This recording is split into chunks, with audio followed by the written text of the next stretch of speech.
राजनीतिक दलहरूको चालामाला हेर्दा वैशाख 30 गते हुने निर्वाचनमा पनि दलीय समुदायको प्रतिनिधित्व आरक्षणमै सीमित हुने देखिएको छ।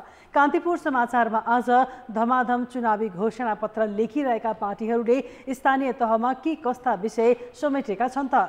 सहकर्मी पर्वत घिमिरेको रिपोर्ट। साथै काठमाडौँ महानगरको अवस्था र दलहरूले उठाउनु पर्ने मुद्दा अनि भक्तपुरमा सिन्दुर र जिब्रो छेड्ने जात्राको रौनक। अन्तर्राष्ट्रिय प्रसङ्गमा युद्धको मारमा परेका युक्रेनी बालबालिकाको कहाली लाग्दो तथ्याङ्क र खेलकुदमा 9औं राष्ट्रिय खेलकुदको तयारी र चुनौती लगायतका समाचार। नमस्कार, अब मुख्य समाचार। दलितलाई राजनीतिको मूलधारमा ल्याउन दलहरू उदासीन। 753 पालिका मध्ये जम्मा 10 वटामा दलित नेतृत्व। आसन्न निर्वाचनमा पनि आरक्षणमै सीमित हुने संकेत।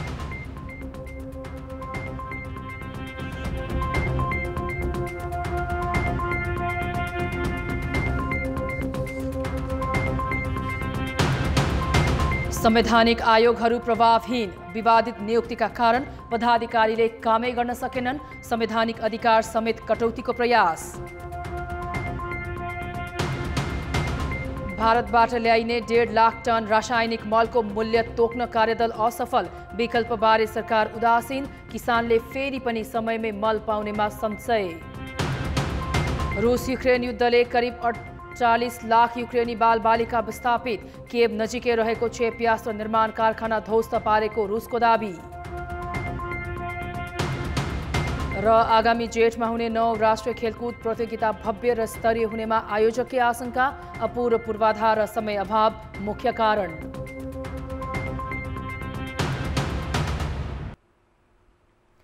संविधान र निर्वाचन सम्बन्धी कानूनले स्थानीय तहमा दलित प्रतिनिधित्व सुनिश्चित गरेको छ। स्थानीय तहका प्रत्येक ओडामा एक दलित महिला अनिवार्य निर्वाचित हुने व्यवस्था छ। गाउँ सभामा 2 जना र नगर सभामा 3 जना चुनिन्छन्। तर दलीय नेतृत्वले कानूनले बाध्यकारी बनाएको ठाउँमा बाहेक दलित समुदायलाई राजनीतिक नेतृत्वमा अघि बढाउने चाहेको देखिन्न। 35 लाखभन्दा बढी जनसङ्ख्या रहेको यो समुदायबाट 753 स्थानीय तहमा जम्मा 10 जनाले पालिकाको नेतृत्व गरेका छन्। आसन्न निर्वाचनमा पनि दलितको प्रतिनिधित्व बढाउन कुनै दलले चासो देखाएका छैनन्। नेपालमा कुल जनसङ्ख्याको 13% हिस्सा दलितको छ। तर स्थानीय तहको नेतृत्वमा दलित समुदायको प्रतिनिधित्व न्यून मात्रै छ। 753 पालिका मध्ये 10 वटामा मात्रै दलित समुदायको नेतृत्व छ। त्यसै गरी उपमेयर र उपाध्यक्ष मध्ये 25 जना दलित समुदायका छन्। राजनीतिक दलहरूले दलित समुदायलाई समेट्न प्राय सबै स्थानीय तहमा आफ्ना भातृ सङ्गठन गठन गरे पनि नेतृत्व तहमा दलित समुदायलाई पुर्याउन खासै पहल गरेको पाइँदैन। स्थानीय तहमा छ ती सबै तहमा चाहिँ त्यो जुन जति पदहरू छ त्यो पदहरूमा चाहिँ समानुपातिक प्रतिनिधित्वको कुराहरू हो। तर त्यो चाहिँ हुन सकेको छैन। त्यो प्रमुख ठाउँहरूमा र निर्णायक ठाउँहरूमा जुन संविधानले तोकेको बाहेक अरू लैजानेतिर चाहिँ सबै राजनीतिक दलहरू त्यति संवेदनशील भएको अवस्था छैन। स्थानीय तहको निर्वाचन नजिकै गर्दा दलित समुदायले नेतृत्वमा पुग्ने चाहना राख्न थालेका छन्। तर दलहरूले गरेको व्यवस्थाले उनीहरू वडा तहमै खुम्चिएर बस्नुपर्ने बाध्यता छ। कानूनले अनिवार्य गरेको 1 जना वडा सदस्य बाहेक दलित समुदायलाई माथिल्लो तहमा प्रतिस्पर्धा गराउन दलहरू गम्भीर देखिएका छैनन्। जसले यो परिवर्तनहरू हामीले ल्याएका भनिरहेछौँ। तर परिवर्तनलाई संस्थागत गर्ने बेलामा यो समाजको विविधता राज्य व्यवस्थामा झल्किनुपर्छ भन्ने कुराको हाम्रो नेपाली राजनीतिक दलको नेताहरूलाई बोध नभएको कारणले यस्तो अवस्था आएको, यो दलितको कारणले चाहिँ आएको होइन। हाम्रो समुदायको वडा अध्यक्ष भयो भने हाम्रो भोलि कुरा केन्द्रसम्म पुग्छ, सुनवाई हुन्छ, कुरा दलितहरूको कुरा सुनवाई हुन्छ। नत्र यिनले त तागदारी जाँदा त सुनवाई नै गर्दैन। अहिले मुलुकका 6743 वडा अध्यक्ष मध्ये 194 मात्रै दलित छन्। त्यस्तै 13486 वडा सदस्य मध्ये 797 दलित छन्। कानूनले अनिवार्य गरेको दलित महिला वडा सदस्यमा 6567 छन्। विभिन्न किसिम सामाजिक विभेदका कुराहरू पनि अन्य आउँछन्। दलितहरूलाई चाहिँ वार्ड अध्यक्षमा, मेयरमा, उपमेयरमा लगिराख्दाखेरि यी दलितहरूलाई चाहिँ कसले चाहिँ मान्ने त? कसले वार्ड अध्यक्षज्यू, मेयरज्यू, अध्यक्षज्यू भनेर कसले नमस्ते गर्ने भन्ने यावक कुराहरू आइरहेको छ। सार्वजनिक सेवा लगायत रोजगारीका अन्य क्षेत्रमा दलित समुदायको सशक्तिकरण, प्रतिनिधित्व र सहभागिताका लागि कानून बमोजिम विशेष व्यवस्था गरिनेछ भन्ने उल्लेख संविधानमै गरिएको छ। तर स्थानीय तहको नेतृत्व तहमा दलित सहभागिता बढाउन भने दलहरूले चासो नदिँदा संविधानले गरेको परिकल्पनालाई संकुचन गर्न खोजेको देखिन्छ। कान्तिपुर समाचारका लागि विराटनगरबाट महाप्रसाद खतिवडाका साथ बालकृष्ण अधिकारी, हेटौडा, मकवानपुर। अब जनताको आवाज आज हामीले 7 प्रदेशमा सोधेका छौं। स्थानीय तहको निर्वाचनमा दलितको वास्तविक प्रतिनिधित्व बढाउन के गर्नु पर्ला? जनताको आवाज। मेयर, उपमेयर, वडा अध्यक्ष मध्ये एउटा कोटा निश्चित दलितको हुनुपर्छ। दलितको सहभागिता बढाउनका लागि यो विशेष क्षेत्रहरू चाहिँ तोक्नुपर्छ। मेयर, उपमेयरको ठुलो पदमा पनि उयो गर्न सक्ने उनीहरूलाई बनाउनु पर्ने हुन्छ। एक वर्ष चाहिँ दलितलाई अवसर दिएर अर्को पटक अर्कोलाई अवसर दिएर चाहिँ उहाँहरूको सहभागिता बढाउन सकिन्छ। प्रेरणा दिएर चाहिँ अघि बढाउनु पर्छ। मेयर, उपमेयर, वार्ड अध्यक्ष, वार्ड सदस्य त्यसमा दलितलाई बढीभन्दा बढी सहभागी गराउनु। दलित कोटा बाहेक चाहिँ अन्य क्षेत्रमा पनि उनीहरू चाहिँ खुल्ला रूपले तयारी भएर हामी चाहिँ उहाँहरूसँग भिड्न सक्छौँ भन्ने हिसाबले उहाँहरू तयारी भएर आए हुन्थ्यो। पार्टीले बढाएर स्ट्रङली स्पेस दियो भने दलहरूले नि उहाँहरूलाई अगाडि बढाउनु पर्छ। महिला जस्तै दलितको पनि अनिवार्यता गरिदियो भने निर्वाचनमा आउनका लागि उहाँहरूले टिकट दिनुपर्ने। राजनीतिक दलहरूले पनि त्यसलाई अगाडि बढ्न दिँदैन। दलितलाई सम्झाउने, उनीहरूमा जनचेतना फैलाउन सकोस् त्यस्ता व्यक्तिलाई हामीले समेट्न सक्यो भने दलित महिलालाई मात्रै स्थान दिने हैन, पुरुष दलितलाई पनि स्थान दिन पर्यो। जो प्रतिनिधित्वको संख्या छ यसलाई अझै थप गर्नुपर्छ। दलित समुदायको नेतृत्व र व्यक्तित्वलाई राज्यले ध्यान दिनु पर्यो। सोचमा परिवर्तन गर्ने, वडाको मात्रै हैन जिल्लाको हैन हरेक ठाउँमा हामीले किनभने बढ्न पनि पाउनुपर्छ। हरेक पार्टीले अवसर दिन सक्यो भने चाहिँ दलितहरूको प्रतिनिधित्व हुन्छ। जुनसुकै पार्टीको होस् उनीहरूले अगाडि बढाउनका लागि दलितहरूलाई समावेश गर्नु जरुरी छ। दलित आफै सक्षम हुन जरुरी छ।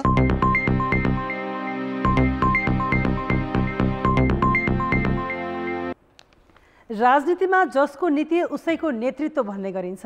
त्यसैका लागि निर्वाचन अघि राजनीतिक दलहरूले आफ्नो नीति, योजना र कार्यक्रम सहितको घोषणापत्र जारी गर्छन्। अहिले स्थानीय तहको चुनाव आउनै लाग्दा दलहरूले घोषणापत्र बनाउने काम अन्तिम चरणमा पुर्याएका छन्।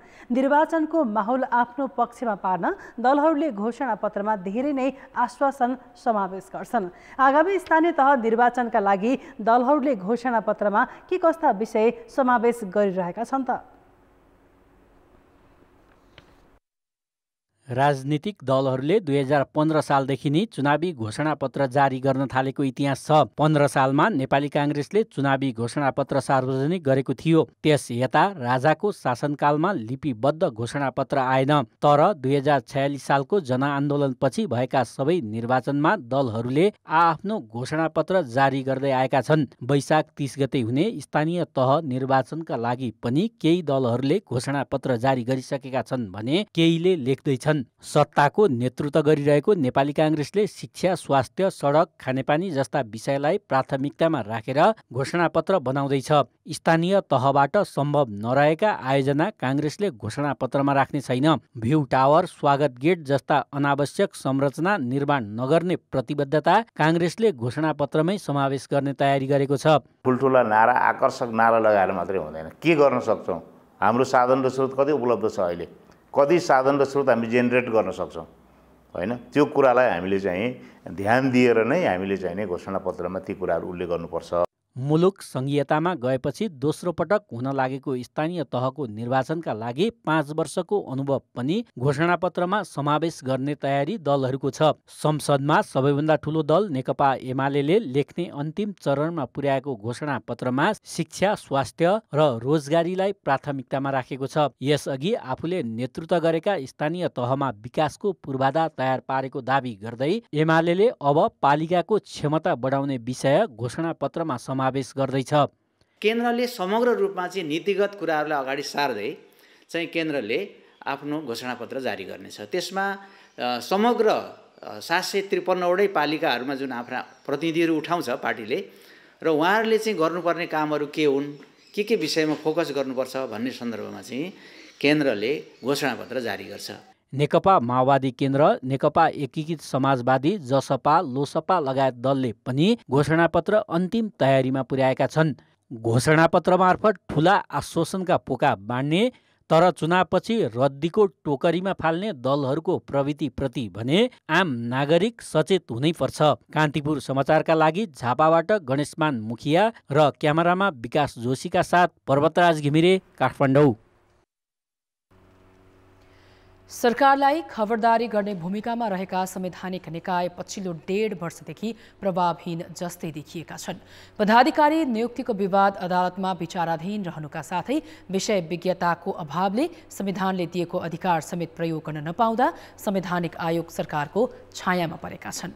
त्यति मात्र होइन, 10 वर्षमा पुनरावलोकन हुने भनिएका 7वटा आयोगको अवस्था त झनै दयनीय छ।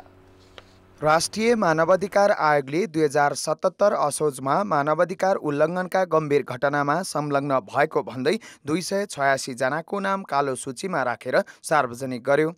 आयोगले उनीहरूलाई कारबाही गर्न सरकारलाई सिफारिस पनि गरेको थियो। लगत्तै आयोगका पदाधिकारीको पदावधि सकियो। त्यसपछि तत्कालीन केपी शर्मा ओली नेतृत्वको सरकारको पालामा संसदीय सुनवाई बिना नियुक्त भएका पदाधिकारीले मानवाधिकार उल्लङ्घनकर्तालाई कारबाही गर्न कुनै पहल गरेका छैनन्। अब राष्ट्रिय मानवाधिकार आयोगको वर्तमान पदाधिकारीको नियुक्ति भए पश्चात मूलत हामीले विगतमा जो हामी कहाँ मानवाधिकार उल्लङ्घनका घटनाहरूको चाहिँ उजुरी दर्ताहरू थियो त्यसलाई फर्सेट गर्ने कुरालाई सबभन्दा पहिलो प्राथमिकता राखेर काम गरिरहेका छौँ हामीले। अख्तियार दुरुपयोग अनुसन्धान आयोगको अवस्था पनि त्योभन्दा कम छैन। आयल निगमको जग्गा खरिद प्रकरणको फाइल तामेलीमा पठाइएको छ भने नेपाल वायु सेवा निगमको वाइडबडी खरिद प्रकरण, तत्कालीन सञ्चार मन्त्री मुछिएको सेक्युरिटी प्रिन्टिङ मेसिन खरिद लगायतका ठूला उजुरीका घटना छानबिनमा अख्तियार आँखा चिम्लेर बसेको छ। लोकसेवा आयोग, महालेखा परीक्षक, निर्वाचन आयोग र वित्त आयोगको भूमिका पनि उस्तै छ। 2077 माघ र 2078 असारमा गरी विभिन्न आयोगमा 52 जना नियुक्त भएका थिए। यी संवैधानिक निकायले न सक्रियतापूर्वक आफ्नो काम गरेका छन्, न त सरकारले नै उनीहरूका सुझावलाई मनन गरेको छ। आयोगका पदाधिकारीले पनि कामप्रति रुचि देखाउन सकेका छैनन्। कहाँ के नमिलेको जस्तो भइरहेछ र यसले गर्दा तपाईको चाहिँ जनताले सोचेको जस्तो पर्फर्मेन्स यी संस्थाहरूले दिन सकेको छैन। तर एउटा फेरि पनि के हो त भने यदि लोकतन्त्र हामीले अवलम्बन गरेको संघीय लोकतान्त्रिक गणतन्त्र सुदृढ बनाउने हो भने यी संस्था प्रभावकारी नभई चाहिँ न सुशासन हुन्छ न लोकतन्त्र सुदृढ हुन्छ। संविधानले सबैजसो आयोगको भूमिका संघीय कानुन बमोजिम हुने भनेको छ, तर सरकारले ऐन निर्माण गर्दा संवैधानिक आयोगको अधिकार नै कटौती गर्ने मनसाय राखेपछि भूमिका झन खुम्चिँदै गएको छ। एक्सेप्सनल बाहेक जति पनि चाहिँ नियुक्तिहरू भएका छन् विषय ज्ञान नै छैन भन्दाखेरि पनि कुनै चाहिँ फरक चाहिँ पर्दैन। मैले मेरो आफ्नो अनुभूति कतिपय आयोगहरूमा मैले चाहिँ त्यो देखेको छु। र अर्को कुरो चाहिँ नि के छ भन्नुहुन्छ भन्दाखेरि यो संवैधानिक आयोग सम्बन्धी चाहिँ जति पनि ऐनहरू हुन्छन् सङ्घीय कानुन निर्माण गरिने छ भनेर चाहिँ भनिएको छ। सङ्घीय कानुन चाहिँ अहिलेसम्म निर्माण भएको छैन। संविधानले 10 वर्षमा पुनरावलोकन गर्ने भनेका महिला, समावेशी, दलित, मधेसी, मुस्लिम, थारू र आदिवासी आयोग नाममा मात्र सीमित छन्। अदालतमा पुगेको मुद्दा टुङ्गो नलागेसम्म आयोगहरूले प्रभावकारी काम गर्न नसक्ने देखिन्छ। कान्तिपुर समाचारका लागि क्यामेरामा गोविन्द खत्रीका साथ बाबुराम तिमिल सिन्हा, काठमाडौँ। अब जनमतको अन्तिम परिणाम। जनमतमा हिजो हाम्रो प्रश्न थियो, मतदाता शिक्षा प्रभावकारी बनाउन के गर्नु पर्ला? ए, आयोगको सक्रियता, बी, दलहरू जिम्मेवार र सी, मतदाता सचेत हुने। जनमतको अन्तिम परिणाम यस्तो छ, ए, आयोगको सक्रियतामा 58%, बी, दलहरू जिम्मेवारमा 24% र सी, मतदाता सचेत हुनेमा 18% मत प्राप्त भएको छ। अब आजको प्रश्न। जनमतमा हाम्रो प्रश्न छ, संवैधानिक आयोगहरू किन प्रभावकारी नभएका होलान्? ए, सरकारको असहयोग, बी, दलीय भागबण्डाको प्रभाव र सी, विषय विज्ञताको अभाव। जनमतको अन्तिम परिणाम भोलि बेलुकी 8 बजेको कान्तिपुर समाचारमा प्रसारण गर्नेछौँ। कृपया NEWS news space A, B वा C टाइप गरी 34001मा SMS गरी आफ्नो मत व्यक्त गर्नुहोला। स्थानीय तहको आसन्न निर्वाचनमा कुन पालिकामा कुन दलले बाजी मार्ला भन्ने अड्कलबाजी चलिरहेका छन्। त्यसमा पनि जनसङ्ख्या, भूगोल, आर्थिक एवं प्रशासनिक दृष्टिले महत्त्वपूर्ण मुलुकका 6वटा महानगरपालिका धेरैको चासोमा देखिन्छ। दलहरूका लागि पनि प्रतिष्ठाको विषय छ। चुनावी चर्चाका बीच महानगर र उपमहानगरको पछिल्लो अवस्था कस्तो छ त? हामीले त्यसबारे विशेष सामग्री प्रसारण गर्दैछौँ। प्राय फोहोरमाथि राजनीति हुने सङ्घीय राजधानी समेत रहेको सहर काठमाडौँ काठमाडौँ महानगरको लेखाजोखा आज।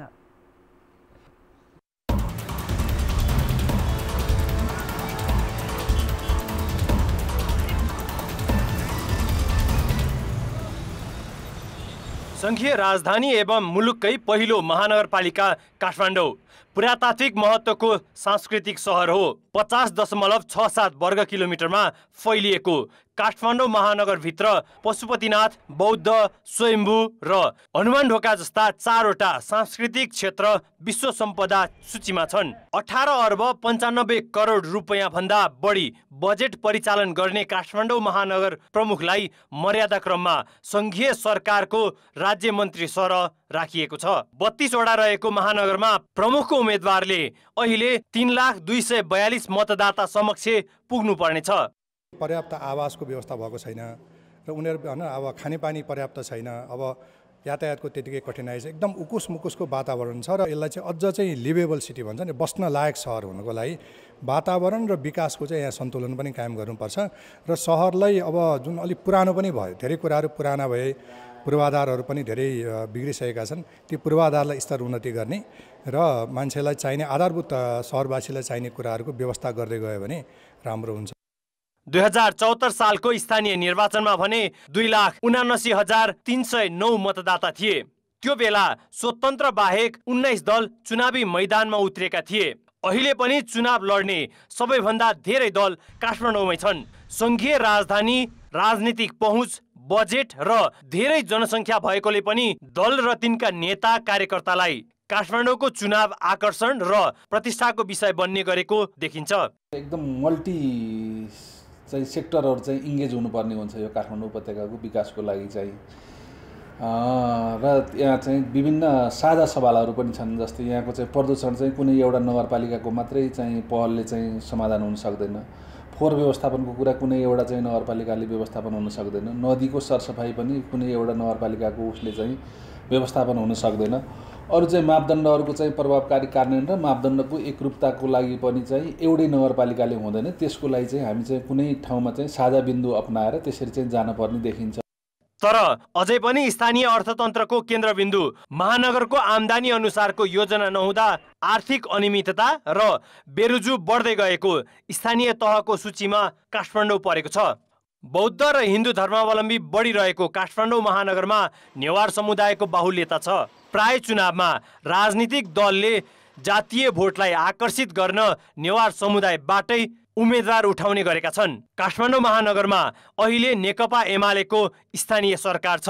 अबको चुनावका लागि एमाले राप्रपा नेपाल र अरू साना दललाई साथ लिएर अघि बढ्दैछ भने नेपाली काङ्ग्रेसको नेतृत्वमा सत्ता गठबन्धन दलहरू तालमेल गरेर चुनावमा होमिँदैछन्। अरू थुप्रै साना दल र स्वतन्त्र उम्मेदवारीको पनि घोषणा गर्ने क्रम चलिरहेको छ। काठमाडौँको विकास र जनअपेक्षा सम्बोधनमा भने दलहरू चुकिरहेको महानगरका बासिन्दाको गुनासो छ। यो स्थितिमा वैशाख 30 गते हुने स्थानीय निर्वाचनमा कसले बाजी मार्छ त्यो दल र उम्मेदवारको प्रतिबद्धता र मतदाताको विश्वासमै निर्भर छ। कान्तिपुर समाचारका लागि क्यामेरामा पशुपति बुढाथोकीका साथ सुबिन्द्र श्रेष्ठ, काठमाडौँ। काठमाडौँमा चुनावी दौडधुप चलिरहँदा यहाँको कष्टकर दैनिकी भद्रगोल स्थिति वर्षौंदेखि दलहरूका लागि आश्वासन बाँड्ने माध्यम बनिरहेको छ। सुविधा सम्पन्न र सुन्दर सहर त टाढाको कुरा, खानेपानीको अभाव, अस्तव्यस्त सार्वजनिक यातायात अनि सडकमा थुप्राउने फोहोर अनि फितलो सार्वजनिक सुरक्षा, साँघुरा सडक र प्रदूषित नदी नालासँग काठमाडौँवासी अभ्यस्त हुनु परेको छ। के दलहरूले यी र यस्तै जनसरकारका विषयलाई अबको निर्वाचनमा मुख्य मुद्दा बनाउलान्? अब अर्को प्रसङ्ग। सर्वोच्च अदालतले निलम्बित प्रधान न्यायाधीश चोलेन्द्र शमशेर जबरा विरुद्ध दर्ता भएको महाअभियोग सम्बन्धी कागजात पेश गर्न आदेश दिएको छ। अधिवक्ता पुण्यप्रसाद खतिवडाको रिटमाथि सुनवाई गर्दै संवैधानिक इजलासले महाअभियोग दर्ता गरेको कागजात मगाउन आदेश दिएको हो। कायम मुकायम प्रधान न्यायाधीश दीपक कुमार कार्की सहित संवैधानिक इजलासमा न्यायाधीशहरू ईश्वर प्रसाद खतिवडा, आनन्द मोहन भट्टराई, प्रकाशमान सिंह राउत र तेज बहादुर केसी थिए। फागुन 1 गते प्रधान न्यायाधीश राणा विरुद्ध सत्तारूढ दलका 98 सांसदले महाअभियोग दर्ता गरेका थिए। महाअभियोग असंवैधानिक भन्दै राणालाई काममा फर्काउनु पर्ने मागसहित चैत 11 गते रिट दायर भएको थियो। नेपाल राष्ट्र ब्याङ्कका गभर्नर महाप्रसाद अधिकारीमाथि छानबिन गर्न बनेको समितिले आइतबारदेखि काम सुरु गर्ने भएको छ। सर्वोच्च अदालतका पूर्व न्यायाधीश पुरुषोत्तम भण्डारी नेतृत्वको 3 सदस्यीय समितिले आज सामान्य छलफल गरेको छ। यो समितिले गभर्नरमाथि लागेका 3वटा आरोपबारे अध्ययन गर्नेछ। गभर्नरमाथि कार्यक्षमताको अभाव भएको, व्यवस्थापकीय जिम्मेवारी पूरा गर्न नसकेको र राष्ट्र ब्याङ्कका अति गोप्य सूचना चुहाएको आरोप सरकारको छ। छानबिन गर्ने अब उहाँप्रति कस्तो के कुराहरू ब्लेम लागेको छ त्यो कुरो पहिले आइडेन्टिफाई हुनुपर्छ भन्ने गर्ने हिसाबमा छौँ हैन। त्यसपछि हामी आपसमा त्यो 3 जना समितिको मान्छेले कसरी त्यो मोडालिटी हामी तयार गर्छौँ, त्यो मोडालिटीबाट अनि हामी निष्पक्ष रूपमा वास्तविक रूपमा त्यो समितिमा जुन सर्वोच्चको न्यायाधीश भइसकेको व्यक्तिलाई अध्यक्ष बनाएको छ भने त्यसको मनसाय के हो भन्नुहुन्छ भने जुडिसियल माइन्ड प्रयोग होस् है त्यहाँ भन्ने हिसाबले यो किसिमको व्यवस्था राख्या हो। राष्ट्र ब्याङ्क ऐन 2058 अनुसार सरकारले छानबिन गरेसँगै गभर्नर निलम्बनमा पर्ने व्यवस्था छ। अर्थ र विकास सरकारले यो वर्ष पनि धानका लागि रासायनिक मल सुनिश्चित गर्न सकेको छैन। भारतसँग सरकारी तवरबाट मल ल्याउने विषयमा गत फागुनमै सहमति भए पनि अझै कार्यान्वयन भएको छैन। यो वर्ष भारतसँग सरकारी तवरमा खरिद हुने 1,50,000 टन मल कहिलेसम्म आउँछ भन्ने विषयमा सरकारी अधिकारीहरू समेत अलमलमा छन्। अब हुने संयुक्त कार्यदलको बैठकमा खरिद मूल्यका विषयमा छलफल हुने बताइएको भए पनि बैठक बस्ने नै मल आयातको लागि सम्झौताहरू हुन्छ र मूल्यसँग जोडिएको विषयमा जुन जोइन्ट स्टियरिङ कमिटी गठन भएको छ दुवै सरकारको तर्फबाट त्यो कमिटीको निर्णय बैठकहरूबाट मूल्य सम्बन्धमा निर्णय हुन्छ र क्रमिक रूपमा अगाडि बढ्छ। यसरी अब अहिले यहाँले भन्नुभयो जस्तो हाम्रो त्यतिखेरको पनि एमओयू गर्दाखेरिको टार्गेट पनि करिब जेठको दोस्रो हप्तादेखि अन्तिम हप्तासम्म भनेको खास गरी हाम्रो असारमा जुन मुख्य धानबालीको सिजन सुरु हुन्छ त्यसको लागि लक्षित गरेर मल आइसक्ने भन्ने हो। त्यसमा हामी प्रतिबद्ध पनि छौँ। धानको सिजनमा रासायनिक मलको अभाव हुन नदिन नेपाली पक्षले संयुक्त कार्यदलको बैठक माग गरी खरिद मूल्य यकिन गर्ने चाहेको छ, तर भारतीय पक्षले ठोस जवाफ दिएको छैन। वैशाख दोस्रो सातासम्म मूल्य तय भएमा पनि जेठसम्म मल ल्याउन सकिने आंकलन कृषि मन्त्रालयको छ।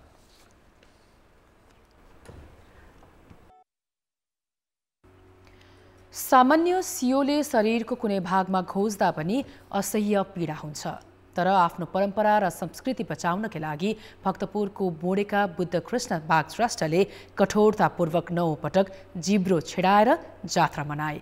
प्रत्येक वर्ष नयाँ वर्षको भोलिपल्ट मनाइने जिब्रो छेड्ने जात्राको क्रममा बुद्ध कृष्णले आज जिब्रो छेडाएर परम्परा थाने। भक्तपुरको बोडेका 49 वर्षीय बुद्ध कृष्ण बागश्रेष्ठ 4 दिनको निराहार व्रतपछि जिब्रो छेड्न बोडेको 5औंको गणेश मन्दिर अगाडिको दबलीमा आए। परम्परागत बाजागाजा र बलियो सहयोगीका साथ हँसिलो मुहारमा उनी सहभागी भए। हजारौं दर्शकलाई अभिवादन गर्दै उनले 1 फिट लामो फलामे सुइरोले जिब्रो छेडेर धार्मिक परम्परालाई निरन्तरता दिए। आफ्नै दाई कर्मी नायके कृष्णचन्द्र बागश्रेष्ठले बुद्ध कृष्णको जिब्रो छेडिएपछि अर्धचन्दाकार महाद्वीप बोकेर बोरे सहर घुमाइएको थियो। शिवटा यत्रो छ, यत्रो 1 बित्ताभन्दा पनि लामो छ। त्यो 1 महिनासम्म चाहिँ नकर्मीले बनाएर तेलमा भिजेर कोपरमा बाँधेर राख्छ 1 महिनासम्म।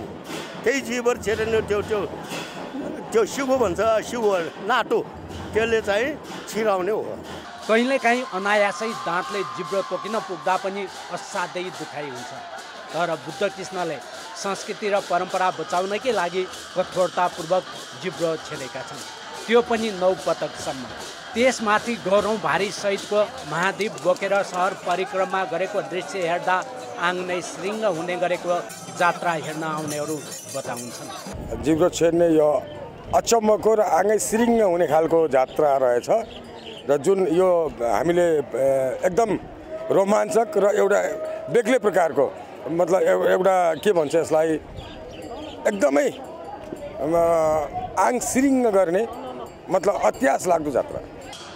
किंवदन्ती अनुसार नीलबाराई जङ्गलबाट छ्याक अर्थात् राक्षस आई बोडेवासीलाई धेरै दुःख दिन्थ्यो। तान्त्रिक भीमदत्तको सहयोगमा एक दिन ख्याकलाई पक्री जिब्रो छेडेर काठको गौरौँ भारी बोकाई सहर घुमाइएको थियो। अर्थात् दुःख दिने राक्षसलाई पक्रेर जिब्रो छेदी सहर घुमाएको सम्झनामा जिब्रो छेड्ने जात्रा मनाउन थालिएको भनाइ छ। त्यो किचकर्नीलाई समातेर हजुर राक्षस भन्छन् हजुर, त्यसलाई समातेर जिब्रो छेडेर तर्साउने गरेर जिब्रो छेडी घङ्ग्रा लगाई यो विभिन्न गरेर हजुरको त्यसरी समातेर त्यो लखाटेको। जिब्रो छेड्ने जात्रापछि बोरेका विभिन्न देवी देवताको खत जात्रा सुरु हुने गर्छ। यसअघि मध्यपुर थिमीका विभिन्न देवी देवताको 32 खत सहितको सिन्दुरे जात्रा मनाइएको थियो। परम्परागत थिमे बाजाका साथ चिराग बाली एक आपसमा सिन्दुर दलेर जात्रा मनाइएको हो। तपाईँ हामीलाई सानो सियो वा काँराले खोज्दा सहनै नसक्ने गरी दुख छ, तर बुद्धकृष्ण श्रेष्ठले पटक पटक जिब्रो छेडाए र बोरेवासीले जात्रा मनाए। यस्ता जीवन्त संस्कृति र परम्परा बोकेको जात्रा पर्वलाई संरक्षण गर्न आवश्यक छ। कान्तिपुर समाचारका लागि क्यामेरामा राजेन्द्र महर्जनका साथ नारायण किलम्बु, बोरे, भक्तपुर। खेलकुद समाचार। कान्तिपुर खेलकुद समाचारमा स्वागत छ। खेलाडी उत्पादन गर्ने सबैभन्दा ठूलो प्लेटफर्म हो राष्ट्रिय खेलकुद प्रतियोगिता। खेलाडीलाई अन्तर्राष्ट्रिय प्रतिस्पर्धामा पुग्ने अवसरका रूपमा रहेको यो प्रतियोगिता समयमै आयोजना हुन सकेको छैन। 9 संस्करणको प्रतियोगिताको प्रतीक्षामा रहेका खेलाडीलाई सरकारले जेठ 22 देखि 28 गतेसम्मको मिति घोषणा गरेर केही उत्साहित पार्न खोजेको छ। तर छोटो समयमा गर्नुपर्ने दबावले प्रतियोगिता भव्य र स्तरीय हुन्छ भनेर आयोजक नै विश्वस्त नभएको देखिन्छ। राष्ट्रिय खेलकुद प्रतियोगिता 2038 सालबाट सुरु भएको हो। प्रत्येक 2 वर्षमा गर्ने भनिए पनि अहिलेसम्म जम्मा 8 संस्करण मात्र सम्पन्न भएका छन्। प्रतियोगिता तोकिएको मितिमा हुन नसक्नुको प्रमुख कारण भने अस्थिर राजनीति नै हो। अघिल्लो संस्करण लुम्बिनी प्रदेशमा 2075 चैतमा सुरु भएर 2076 वैशाखमा सकिएको थियो। गण्डकी प्रदेशले 2 वर्षभित्र आयोजना गर्ने बाचासहित झण्डा लिएको थियो। तर कोभिड र राष्ट्रिय खेलकुद परिषदको राजनीतिले समयमा प्रतियोगिता गर्न बाधा पुग्यो। सरकारले जेठ 22 गतेबाट प्रतियोगिता गर्ने निर्णय गरेपछि खेलाडी उत्साहित छन्। तर समय छोटो भएकाले प्रतियोगिता कस्तो हुन्छ भन्ने प्रश्न चाहिँ उब्जिएको छ। फेरि समय त छोटो जस्तो देखिन्छ, तर पनि त्यो छोटो समयमा हामीले व्यवस्थापकीय शक्ति हामीसँग अहिले बढी भएको हुनाले त्यो गर्न अगाडि बढाउन सकिन्छ भन्ने हाम्रो निष्कर्ष हो। वैशाख 30 गते स्थानीय तहको चुनाव छ। विभागीय टिमका खेलाडीलाई निर्वाचनमा खटाउन सक्ने सम्भावना पनि उच्च छ। त्यस लगतै वर्षातको समय सुरु हुन्छ। गण्डकी प्रदेश सबैभन्दा बढी पानी पर्ने क्षेत्रमा पर्छ। आयोजक गण्डकी प्रदेशले पनि प्रतियोगिताका लागि पूर्वाधार निर्माण भइ नसकेको जनाएको छ। एक तपाईको प्रशिक्षकहरू छैन। प्रशिक्षक बिना कसरी खेलाडी उत्पादन हुन सक्छ? कसरी खेलाडी खेल्न सक्छ? प्रशिक्षकको अवस्था हेर्नु भएको छ, दिनदिनै घट्दो क्रममा छ, दिनदिनै अवकाश पाउने अवस्थामा छ। तपाईको पुरै भ्याकुम पुरै खाली छ। जिल्लाहरूमा हेर्नुस् प्रशिक्षकै छैनन्। खेलाडीले त्यो खालको ट्रेनिङ गर्ने अवस्था बनेको छैन। खेलाडीको तयारी नै छैन भने, खेलाडी आफूले अभ्यास नै गरेका छैन भने त्यसले आफ्नो कौशलता आफ्नो खुबी कसरी मैदानमा प्रस्तुत गर्न सक्छ? आगामी भदौमा चीनमा हुने एसियाली प्रतियोगिताको छनौटको प्रमुख आधार नै यही प्रतियोगिता हो। त्यही भएर सुविधा सम्पन्न पूर्वाधारमा गुणस्तरीय प्रतिस्पर्धा गराउनु पर्ने हुन्छ। प्रत्येक खेलाडीलाई केही न केही कुराहरू लिएर आएका हुन्छन्। उनीहरूले भविष्यमा भोलि तिनै खेलाडी यो 9 राष्ट्रबाट नै भोलि एसियन गेममा मेडल लाउने, साउथ एसियनमा गोल्ड मेडल लाउने अथवा त्यहाँबाट ओलम्पिक जाने सम्पूर्ण जे जति भए पनि त्यो नै भएको कारणले गर्दाखेरि यो पाला चाहिँ पहिलेभन्दा चाहिँ केही कुराहरू नभएको कुराहरू भइदियोस्, केही कमी कमजोरी भएको कुराहरू यो पाला नहोस्। विगतमा देखेका छौँ कति प्लेयरहरू टोयलेटको समस्या थियो, अनि कति खेलाडीहरूले चटपटे खाएर गेम खेलिरहेको हामीले पेपरहरू नि देखेका थियौँ होइन। कतिको खुट्टामा जुत्ता थिएन होइन। यस्ता अवस्था छ भने यसलाई चाहिँ अब अहिलेदेखि नै होइन सम्बन्धित ठाउँबाट कसरी सकिन्छ यसलाई चाहिँ समग्र रूपमा चाहिँ सम्पन्न गरेर चाहिँ यो खेलकुद चाहिँ सम्पन्न गऱ्यो भने अभियसली नै राम्रो हुन्छ जस्तो लागेको छ। प्रतियोगिता हुनु सुखद हो, तर प्रतियोगिता गर्ने नाममा झारा टार्ने काम मात्र भयो भने चाहिँ खेलाडीमाथि अन्याय र खेल क्षेत्रमाथि नै बेइमानी हुन्छ।